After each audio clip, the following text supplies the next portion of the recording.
Spiked is free, and it always will be. There's no paywall or no subscriptions. We want to reach as many people as possible. But to do that, we need your help. If you support the work that we do, why not become a regular donor? As little as £5 per month is enough to make a huge difference. Whatever you can give is greatly appreciated, especially with all that's going on in the world.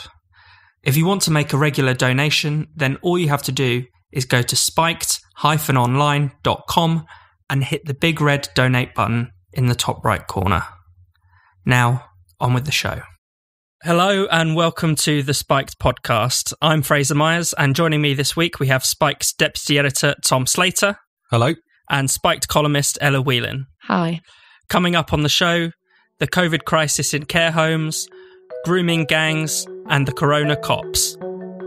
More than 11,000 people have died in UK care homes during this pandemic. So right from the start, we've tried to throw a protective ring around our care homes. When my father first became ill, I was told that a lady had been discharged back to the care home and she had tested positive for COVID-19. We brought the lockdown in care homes ahead of the general lockdown.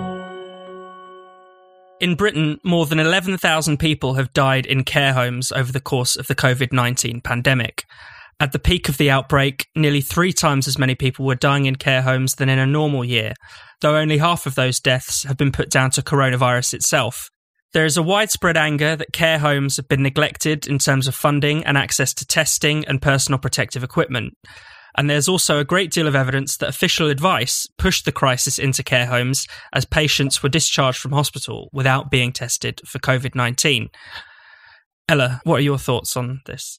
Well, I think it was in your article for Spike this week, Fraser, that you said that the scandalous situation in care homes should be the real issue of the lockdown of this whole coronavirus period, because it is scandalous that quite clearly now it seems that the government, rather than taking a focused approach to genuinely protect those who are most vulnerable to this disease, which was the elderly, rather than focusing on how it was going to work it so that they would stay safe, in fact, actually, especially elderly people living in care homes, were thrown under a bus in several ways. One, by the fact that no one seemed willing to address that a vast majority of care homes were already in a perilous state, whether that be from funding or lack of equipment or just being crappy places to live. And then on top of that, the fact that there was no focused attempt to send PPE there for the staff that were working there.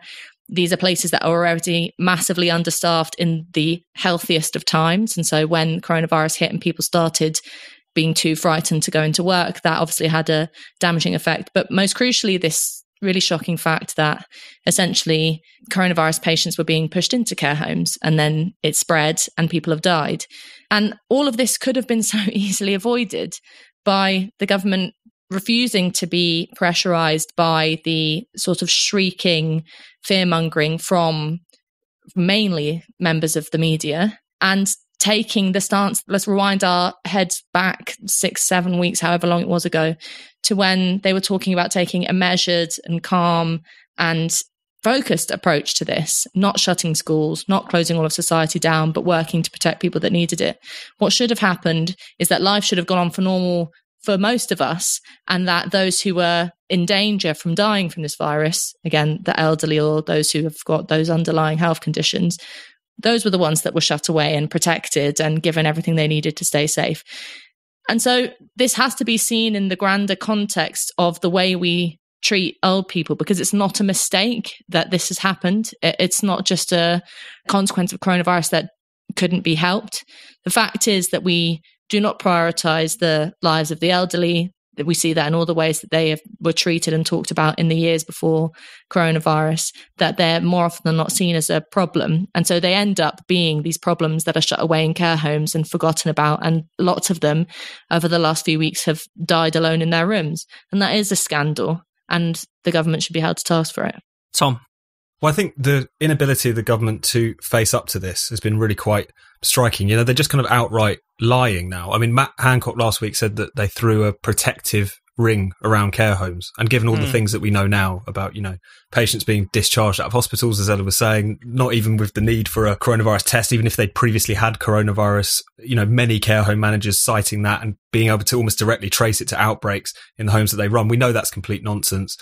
Boris Johnson said that the lockdown came in earlier in care homes. That's just simply not true. There was no ban on non-essential visits. If anything, more kind of stringent guidance for that came in 10 days after the general lockdown. Yeah. And is conceivably, you could have issued a nationwide lockdown while making extra and early provisions for care homes. I'm sure people would make that argument. But given that we've seen a very similar thing that's happened in New York, where you had a very similar situation, with attempt to kind of clear the decks in hospitals and therefore pushing people back into care homes without the proper protections and tests, supporters of lockdown do have to answer this question, which is that if you pursue only this kind of policy of the blunt instrument, are you not going to make it far harder to properly protect those people who we've known have been most vulnerable since, this issue first crested? I mean, could it be that if you devote kind of all of the state's attention to just treating everyone as if they're equally at threat, that are you not diverting resources away from where they're most needed? And could it be as well that kind of defence of the health service, stay home to protect the NHS, rather than the NHS being there to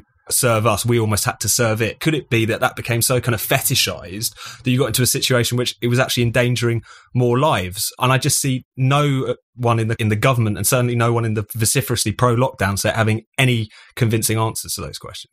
I think that's absolutely right. I don't think you can disentangle the general lockdown from the policy of exposing care homes to the virus, because at the end of the day, they're both driven by the same need, the same belief that hospitals would be overrun in the event of this crisis.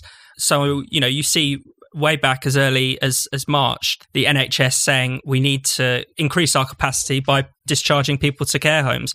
And then you see well into April, only days before the peak of the virus, guidance saying very specifically, patients do not need to have a negative test before they go into care homes. Again, driven by this fear that the NHS would collapse.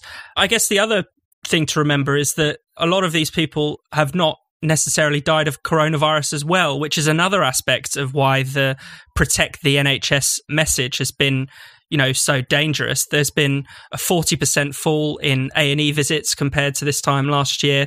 Cancer referrals are down 70%. So the whole message of protect the NHS above all else has done a huge amount of damage and has caused real havoc, not just in care homes, but across society. Ella? Again, this happens every year when the flu hits and people start talking about bed blockers, and old people who really should be in hospital because they've got a lung collapsing or something don't get the treatment that they need. And this is going to be even worse now, as you say, Fraser, because at the moment, the idea of going to hospital for an old person is like saying, I want to die. It's like committing suicide. That's what they think it is, because the fear of catching coronavirus is so high. And that simply means that, like you say, people aren't getting the care that they need. But there's another point. It's not just about deaths. The consequences of lockdown for elderly people who are either in care homes or living at home alone and have care visitors that come to them is that I remember, 3 years ago when Theresa May was Prime Minister, and there was this massive conversation about loneliness and the fact that loneliness kills. And there were strategies put out and commissions set up. And it was widely accepted that there were masses of old people living in homes or on their own who were dying from loneliness.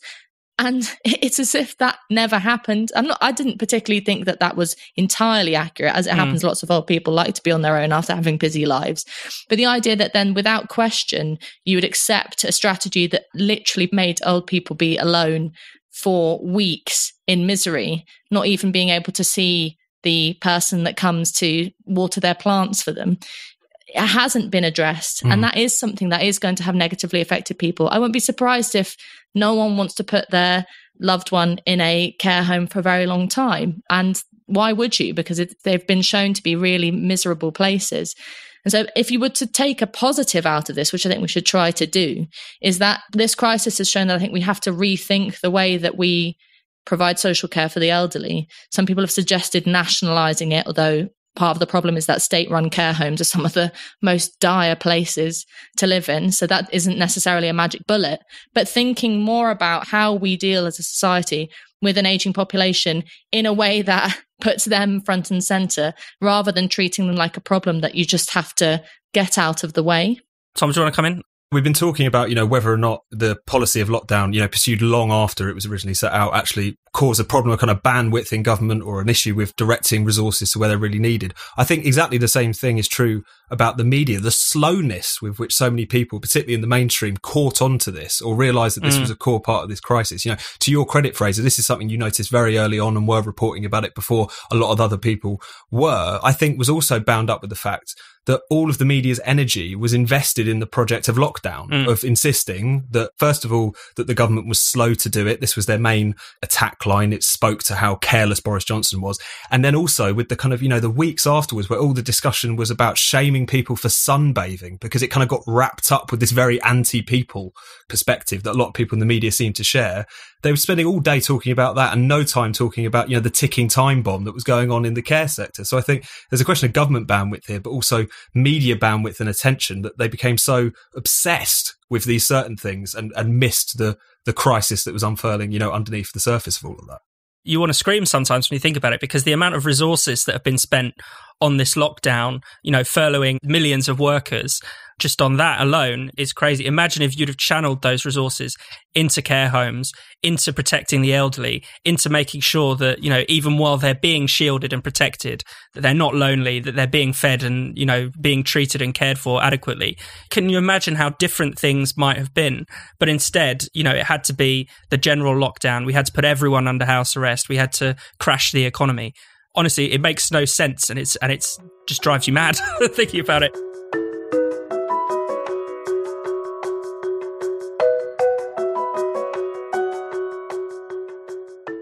You're listening to the Spiked podcast. Spiked has no subscriptions and no paywalls. All of our content is free. We rely on the generosity of our listeners and readers to keep us going and growing. For those of you who already donate to Spiked, we can't thank you enough. It really means a lot to the team. If you haven't already, then why not consider giving Spiked a donation? You can make a one-off payment or give monthly by going to spiked-online.com.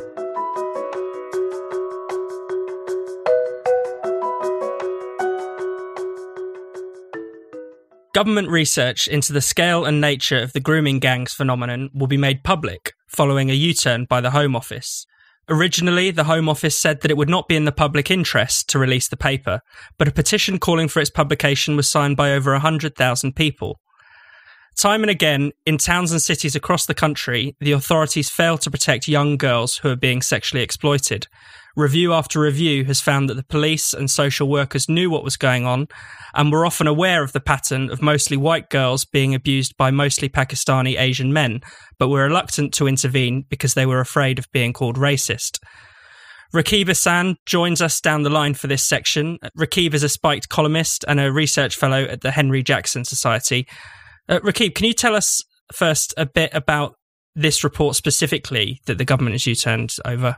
Well, I think initially, firstly, with the report, it's looking into large-scale cases of child sexual exploitation across the UK, particularly in England. There's been a great deal of controversy around the management of the report, whether or not it should be kept for internal use or should it be open to public consumption. It seems now that there has been a fundamental U-turn, that the report will now be released for public consumption, and I think that's a step in the right direction. I think that's the correct decision. I mean, because isn't it often the case that people feel that these issues are not talked about, that there's a kind of silence around them, that they're possibly even covered up? So wouldn't, perhaps not publishing this report would have lent to that kind of feeling, do you think? Originally, people who were defending the position that it should only be kept for internal use and that it should not be released, they provided this defense, which I don't think is particularly watertight. They said that, depending on the findings of the report, that could inflame social tensions. But I would say that public authorities who have, clearly failed to prioritize the safety and security of, as you say, predominantly white, working class, underage girls. And then if we were to have this report, which was then, just kept for internal use and not released to the public, that'd be seen as an establishment stitch-up, which would have the potential to inflame social tensions, particularly in post-industrial towns across England, and also inner city areas which have experienced these large-scale cases of child sexual exploitation that we're speaking about. Tom, do you want to come in? No, I really agree with that point. And of course, as we know, for a very long time, the silence on this issue, particularly from the media, was motivated by a sense that talking about this could inflame racism. It could inflame the far right. If you think back to 2003, I think it was, when Anne Cryer, the Labour MP then for Keighley, began raising the alarm about this. She was shouted down very much in those terms. Even Andrew Norfolk, who was the Times journalist who broke the Rotherham story, even he admitted that when he heard those allegations, he resisted at first from investigating them out of fear that it would feed the far right. But as it's turned out, the deafening silence on this issue has definitely allowed the far right more room to operate. They've been able to position themselves as truth tellers, because for a very long time, literally the only people who were talking about this were the BNP and the EDL and people of that kind. And then what they can do is they can attach their agenda to it. They can say this isn't a distinct problem involving men of a certain background that needs to be dealt with, but a damning indictment of Islam and all Muslims and reasons why we need to end immigration and all this kind of stuff. So I think those who put political correctness, above thousands of young vulnerable girls' safety, that's frankly deplorable on the face of it. But even in their supposed aim, not to give succour to the far right, they have spectacularly failed on that, all because they didn't trust us to be able to have a grown-up conversation about this stuff. Ella, do you want to come in?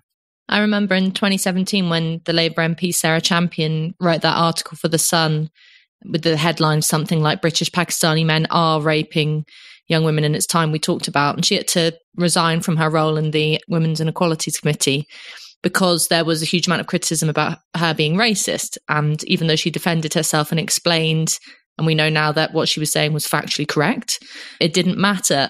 That was only a few years ago. And we need to remember that it was at the same time that the #MeToo movement was happening. And there was a sort of global discussion about these slogans, believe all women. And there was a massive debate about victims of abuse and sexual harassment and assault and how it was supposedly widespread. And you remember we had endless minor celebrities and commentators on television talking about when one MP breathed near them.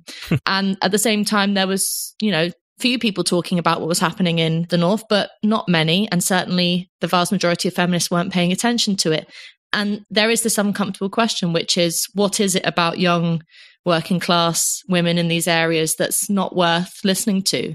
And as was mentioned in a column in Spike this week, the fact that there are still elements of the case which are really confusing and scandalous, like some of the perpetrators being allowed out early, some of the victims being confronted in supermarkets by those that they have accused of abuse, and terrible things still happening. So this isn't a closed case, this isn't a closed book, and some of those young women who are now adults are still suffering from that. And it's just that distinction between a huge amount of attention and focus on the more middle-class sections of society and their gripes with pervy men, while working-class women were largely ignored. That's a part of this, as alongside the sort of debate about racism and cultural sensitivities. That is the other ugly part of this, which is that it's revealed a rather nasty class definition in contemporary feminism. Yeah, I think that's right. I remember Joanna Williams writing about the Telford revelation several years ago, and I think she put it brilliantly when she said that, this is a case of having both the wrong victims, working class girls, and the wrong perpetrators, mostly Asian Pakistani men who people didn't want to accuse of wrongdoing for, reasons of political correctness. I mean, I wonder, Rakib, if you could talk a bit about those kinds of specifics, because it's true to say that the vast majority of sex offences generally are committed by white people, but there is something distinct about this type of grooming gang offence. I wondered if you could speak a bit to that. Well, I think just building on some of the points that we've discussed already, I think one of the main reasons why I would say the contemporary British left has been so uncomfortable about talking about these large-scale cases of child sexual exploitation, which more often than not, the perpetrators generally tend to be of South Asian Muslim origin, and the victims tend to be underage girls from white working class communities, is because that kind of interaction fundamentally undermines their white privilege narratives. That's precisely why they feel very uncomfortable in terms of talking about it. Also, with Labour, I think it's very interesting. So if you take, for example, the Labour Party manifesto for the last general election, it made countless references to far-right extremism, which is a problem in the UK. but the prevailing threat is Islamist-inspired extremism, but that wasn't mentioned once in the manifesto. So I do wonder, because the reality of the matter is the Labour Party does command high levels of support within British Muslim communities. It's almost a bigotry of low expectations. They feel that if they talk robustly on these matters, if they really call out these issues, and also if the Labour leadership really should be criticising a number of Labour councils in those post-industrial areas. Because the reality of the matter is, I do think that a number of local councillors, they knew what was going on their doorstep, but because they were more vote-seeking, as opposed to representing all the various sections of the electorate, that sort of criticism from the leadership hasn't really been there at all. And the councils have let themselves down. I think the police forces in those areas, we've had police officers say, we were looking to protect race relations. This is why we didn't approach this issue robustly. And ultimately, I just feel whether it's, local councils, national politicians, police forces, they're ultimately there to prioritise community safety and national security. They're not there to protect multicultural ideology. And I think it's just one of those issues where you see that fundamental disconnect now between the Labour Party in particular and its traditional white working class voters. I think that the perception that the party has really been reluctant to discuss these issues, it definitely feeds into that deeper disconnect. Ella? Part of the prejudices among certain sections of the far right, or, like Tommy Robinson supporters who are racially prejudiced and think that every Pakistani man in the country is predilected towards abusing children or young girls, is born out of a kind of conspiratorial way of thinking. It's a completely ignorant viewpoint. It's not right. But one thing that really helps feed that kind of viewpoint is a sense that the authorities, the government, the police are keeping things from you, are covering up stuff and are not revealing the truth. And of course, in this case, they were covering up stuff and they are still unwilling to let all of the truth be shown the light of day. And so that's what feeds prejudice. It doesn't just fall down from the sky. Part of the problem is if you want to face those ignorant people and perhaps get them to think differently, you're going to have to talk about this with warts and all. I mean, it's an incredibly upsetting case. And the more that it's shrouded in mystery, the more that problems like this, the genuine tensions that are there in those areas, among those communities, are going to fester. So if we want to fight both the prejudices of far-right groups who are racist and stop young women from being abused in the future, more mystery and more people feeling tight-lipped is not going to help that. You have to let things be out in the open and discussed. Ella makes a fantastic point. So as I was saying, when you talk about the national politicians being reluctant to talk about these issues, local councils and police forces, almost as if they're almost cooperating in terms of trying to keep all of this under wraps, it allows for that fostering of that anti-system sentiment within those areas, which is why if this report was not released for public consumption, it would have only intensified that sort of anti-authority, anti-system sentiment, which is why I'm glad that the report will be released for public consumption.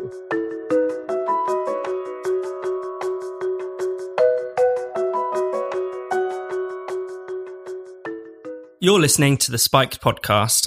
If you haven't already, don't forget to subscribe so you never miss an episode. You can subscribe to the podcast through iTunes, Google Play, Spotify, Stitcher, and more. And if your provider allows you to, why not give us a rating and a review while you're there? It really helps new listeners find the show.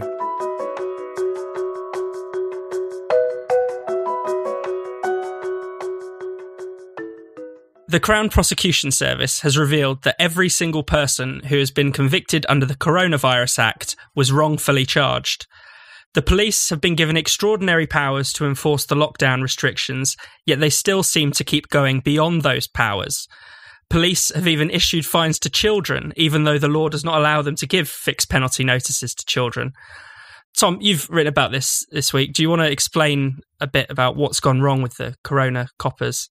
Well, what's gone wrong is that they seem to never have actually understood the laws that it was that they were supposed to be enforcing. As you say, all of the cases which had been prosecuted under the Coronavirus Act, all of them have been quashed. There's also going to be a review of 12 people who were charged under the kind of separate regulations that were brought in to police the lockdown, restricting movement, etc. And the cases are just remarkable. You know, the very first conviction, actually, under the Coronavirus Act was quashed days later because it turned out that the woman in question, who was found kind of loitering at a train station, had not actually broken that particular law. There's also been a confusion on the part of the police between the Coronavirus Act and the regulations. And there was a fascinating case of one 18-year-old, a guy called Lewis Brown. He was wrongfully convicted under the Coronavirus Act. He was arrested in Oxford. He was trying to take money to his vulnerable mother.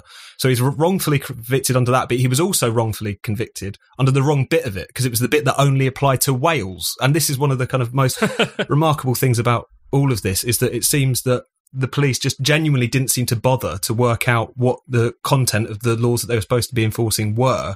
And time again, as all of these cases have been raised, Big Brother Watch in particular have done a very good job about putting the police's feet to the fire on this. The response has always been, you know, it's new, we're getting used to it. But I don't think that just stacks up, you know, given the amount of cases that have been put forward, the amount of cases we've seen pile up over this amount of weeks. And it just feels like the kind of glee on the part of the police, because they had not only these new powers, but this kind of moral authority. You know, they were there to stop the virus and to save lives. It's led them to make some truly worrying decisions. And I think what we have to reckon with is not only that police incompetence, which has been very serious, and there's been some very ugly cases of it as well that we should get into, but also the remarkable naivety of a lot of people who were agitating for this police state and are now kind of turning around surprised as to what that has actually meant in practice. I remember quite early on in the lockdown when Owen Jones called for a police state and literally used the words, "I'm glad to be living under a Tory police state," and then was suddenly surprised that, you know, ethnic minorities were being disproportionately targeted by the police, you know, as if the police were somehow on this one occasion going to behave differently from normal, that because of the virus it was all going to be all right, and the police would just behave in a completely above board moral way, in a way that they never have done before, you know, in our history. Ella? Yeah, I think that's what's rankled me most, is that the police have miraculously done what they have been desperately trying to do, you know, for decades now, which is give themselves a makeover as your friendly neighborhood copper who's just here to stop you from dying from this deadly virus. And of course, that's not what the police are. And without sounding like a kind of ridiculous anarchist that goes around shouting ACAB, I mean, the police are the authoritative representatives of the state. They're not there to help you, though they might occasionally give you directions. They're there to enforce the law. And the problem is there are so many situations now where the police are getting involved in people's daily lives where there is no law being broken and no question of a law being broken. I mean, there was a startling example that just made me so angry this week when the buses and trains started reopening and going back up to running at 70% of their timetables. And there was this kind of, at the beginning of this week, there was a bit of a panic about, especially in London, people cramming themselves onto crowded tubes. And loads of the papers ran with this story that said that, you know, the police were going to be there to help with crowd control. And buried in one article, there was a quote from a police spokesperson who said, yes, well, of course, it is not illegal to board a crowded train. However, and so then you just think, well, what? Then why are the police getting involved in stopping people from boarding a crowded train if it is not a police matter? And it's those really small things, as Tom writes in his article this week, that ends up with this situation in which the police are, without question, handed the power and the ability to intervene into our private lives in ways that are going to be really difficult to row back on. I mean, you can understand in the current situation we're in, with the lockdown, with the pandemic, with all the fear, that there are certain things that the police might do that they might not normally do, and they might be a bit heavy-handed. But it's this idea that they can sort of just stop you in the street and ask where you're going, that they can be nosy, essentially. Police love asking for information. They always want information on you. The idea that you now have to give it to them because it's all just, as you say, Fraser, in this kind of moral crusade against a deadly virus is frankly bullshit. I'm really worried about this new fake nicey nice version of the police being the one that stays, because actually underneath it, they are still coppers who are not acting in our best interest, but trying to be heavy-handed. And I think we should, without sort of, again, sounding like a mad anarchist, start resisting these things, because a policeman should only be involved in your life if you're breaking the law or under arrest. Otherwise, you should tell them to sling their hook. Tom? Well, I think one thing that's worth kind of bearing in mind here is that, you know, we've all been kind of transfixed by some of the more ridiculous examples that we've heard so far. You know, a policeman in Cambridgeshire apparently patrolling a supermarket and remarking on how empty the non-essential item aisles were, you know, and, you know, policemen stipulating certain products you are allowed to buy. You know, the policewoman who showed up on someone's front lawn and said that they weren't allowed to hang out in their own front garden. You know, all of this is kind of vaguely ridiculous, but there have been some very serious cases as well. You know, Greater Manchester Police last month were forced to apologise because there was footage of a police officer threatening to pepper spray a bloke who was going and running errands for his vulnerable mother. When someone else tries to intervene, when a woman starts shouting at him for manhandling this guy, he says, "You'll be next." You know, really, really nasty stuff. We saw a lot of people being roughed up at that protest in Hyde Park at the weekend. Now, those are outlier cases. I'm even willing to concede that even all the other cases that we've heard are not necessarily going to be representative of how police have been acting across the country. It seems to differ a lot, you know, in between different areas. But at the same time, this is the problem, is that when you hand the police and the state in general more of these powers, you are putting it into the hands of people who, in many cases, it turns out, are bumbling idiots, as well as sometimes being, shall we say, slightly too quick to violence. And that's a really, really bad problem. I think the problem, particularly with the coronavirus situation or any public health situation, is on top of that, you've handed them all of this moral authority. You know, they're not just enforcing the law as they normally would. They're saving lives in a way that they otherwise might not think. And the way in which you see in so many of these kind of little videos that have come out, the police kind of barking at people, "You're killing people." I think you get a little bit of an insight into how much that has kind of inflamed this problem and led them to really overstep the mark in a way that's been pretty alarming. I think also one of the clear kind of precedents for this in terms of the police no longer actually dealing with crime would be in terms of the hate crime debate. So we know for a fact that the police up and down the country are recording and investigating non-crime hate incidents.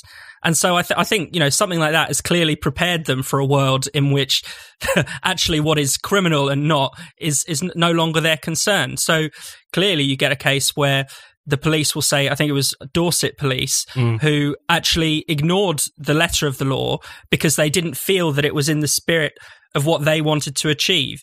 But I think, you know, when you start blurring the lines between crime and non-crime, guidance and law, then there's obviously a recipe for those things to be confused and for disaster to happen effectively.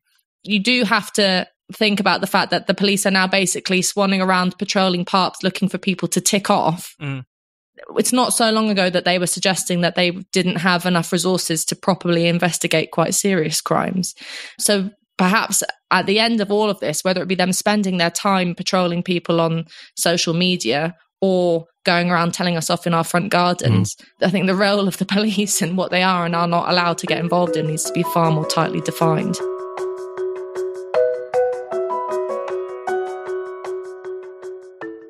You've been listening to the Spiked podcast. For more Spiked content, don't forget to keep visiting us at spiked-online.com, where you can also make a donation or treat yourself to something from our shop.